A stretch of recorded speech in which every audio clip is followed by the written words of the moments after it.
Rachel, over 400 bills introduced across the country, 28 of them signed into law, and Exhibit A is the one in Georgia. And as we learned today, the devil is in the details. It's, yes, about the water that will be denied voters in line, nonpartisan volunteers. As we learned yesterday, Stacey Abrams and I did an event in Cobb County, and voters had waited for 7 hours, for 5 hours. But what we also learned today, and I want to thank incredible committee members, Senator Padilla, Senator Merkley, Senator Ossoff, as well as Senator Warnock, the other senator from Georgia who testified today. This is what we learned. The runoff period, 28 days, used to be 9 weeks when Ossoff and Warnock won, reduced to 28 days. And guess what, Rachel?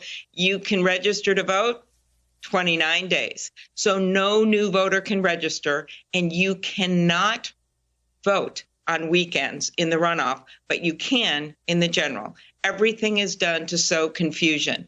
Limited hours for the ballot drop boxes, less ballot drop boxes, limited restrictions when it comes to mail-in balloting. It's one thing after another. And you brought up one of the most egregious things, and Senator Warnock has a bill to fix it, that basically takes the power that was instilled in the local officials and their local election boards, and then basically says, hey, state election board, we're going to throw off 2/3 of your members. We're going to replace them with our own, says the Republican legislature. And then if we find a few technical violations, we're going to get rid of your local election officials.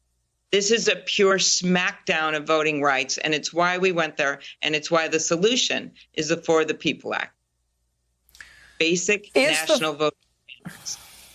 The For the People Act obviously is the subject of all sorts of activism and strategizing and work and speechifying, and we're seeing sort of pressure in all the different ways that it comes, including these increasingly dramatic direct action events, people engaging in peaceful civil disobedience, blocking traffic to try to including today in Washington, dozens of women arrested, trying to do anything they can to move people's conscience to pass this thing. Is there any movement where it counts inside the U.S. Senate? There's many paths. First of all, I would abolish the filibuster, and I know some of my colleagues aren't yet in the same place. There is a possibility of carving out an exception for voting rights, such a key constitutional value. As Reverend Warnock said at Ebenezer Church on Sunday, every vote is a prayer. You could also, and Senator Manchin has indicated willingness to look at a standing filibuster where we force our colleagues to stand there day after day after day. That is ultimately how civil rights legislation passed. There is a John Lewis Act, and the House is starting hearings right away this fall to get the data we need to put forward an expansion of the Voting Rights Act after the Supreme Court shot it down in the Shelby decision, major pieces of it. You could also add to that bill. Then we have right in front of us the 2 infrastructure packages. I'm not talking about the bipartisan one. I'm glad that's continuing to proceed. But this is the one that will include housing and childcare. You can include election infrastructure, Rachel, and you can tie incentives for voting with that package. And then finally, we have the Justice Department, with Vanita Gupta there, Kristen Clark. This isn't Bill Barr's Justice Department anymore. And there is a big focus on going after these egregious discriminatory laws. The type of election infrastructure you were just describing there that could potentially be put in the infrastructure bill that, again, can pass through reconciliation, can pass with 50 Democratic votes, even if Republicans decide not to support it. Is there agreement among Democrats about including election infrastructure, as you describe it, in that bill?